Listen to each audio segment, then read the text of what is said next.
So today's video is going to be kind of a motivational kind of video. I just wanted to share some tips with you guys on how to be organized and successful in your 20s.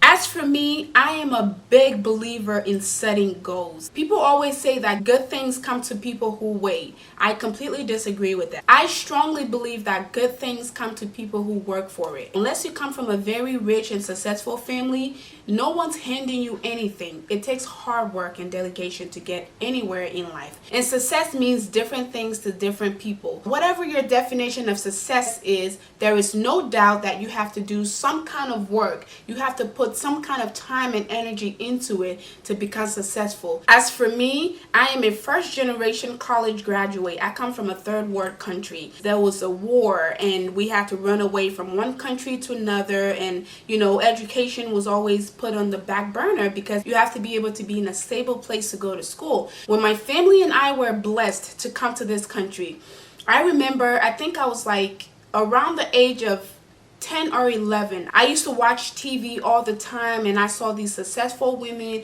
I saw movie actresses. I saw women who were doctors and lawyers, and I was like, someday I'm gonna be like that. And sometimes those dreams used to scare me a little bit because I'm like, how can I even be like that? Where would I even start? English is the second language to me.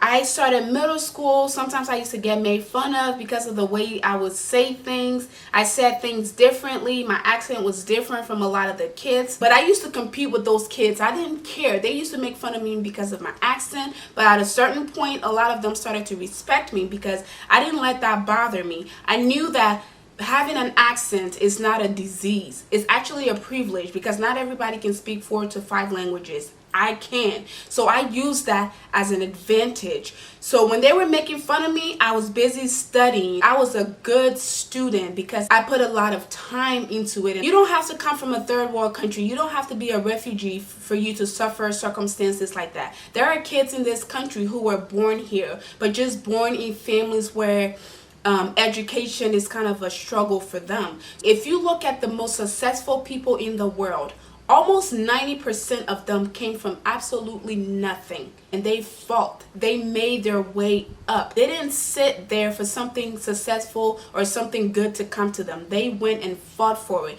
and people laughed at them. People made fun of them. People told them they couldn't do it, but they worked their way up. I'm the kind of person that if there's something I feel like I can't do, it makes me want to do it that much. So I came from not even having a elementary education and jumping into middle school to now being in school for my master's degree. I don't say that to boast. I say that to encourage females and males out there like me who feel like, oh, I come from a family that, education is not our thing. Nobody's going to help me. Nobody's going to support me. So the number one tip I want to share with you guys is always have a plan. And I'm not saying you have to be OCD and plan every single aspect of your life because that's not how it works. For instance, if you want to be an LPN, you can't just jump up and snap your finger and become an LPN. It takes saying to yourself that I'm going to get a job, I'm going to work 2 jobs, or I'm going to start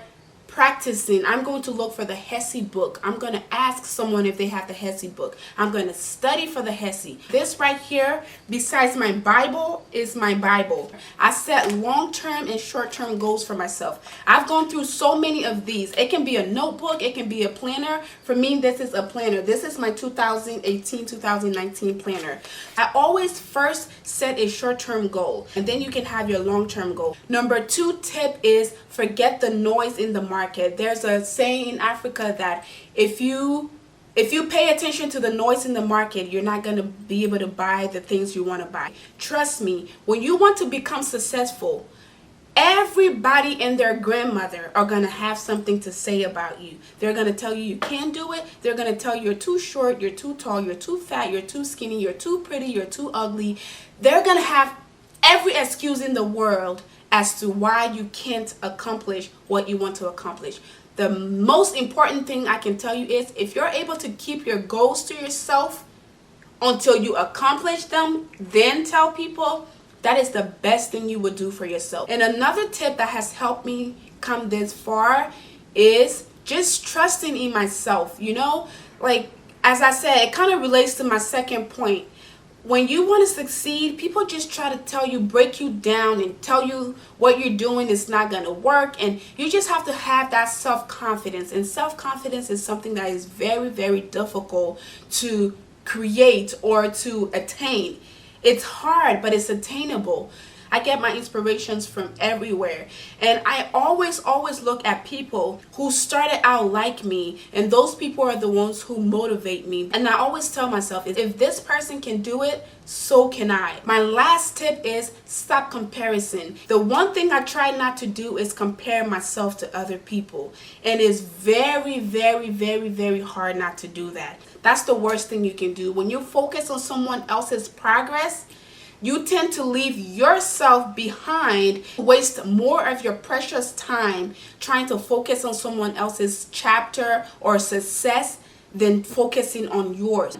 You might be comparing yourself to someone's chapter 5. You don't know what that person has been through. You don't know what that person did to get to where they are. And here you are just starting out and you're comparing yourself to them. That is not going to work for you. God made each and every one of us uniquely. I don't care how much you try to compare yourself to someone or be someone else. That will never happen. Keep at your own pace. Encourage yourself. Set goals for yourself. And I promise you, whatever it is that you are trying to achieve, you will achieve it. So that is it for this video, guys. I know this video is kind of a little serious, but I just created this platform for myself to be able to share things with you guys that I have been through and just share my experience with you guys, and hopefully I can touch, even if it's just one person. I'm grateful for that. So I thank you guys so much for watching this video, and I'll see you guys in my next one. Bye-bye.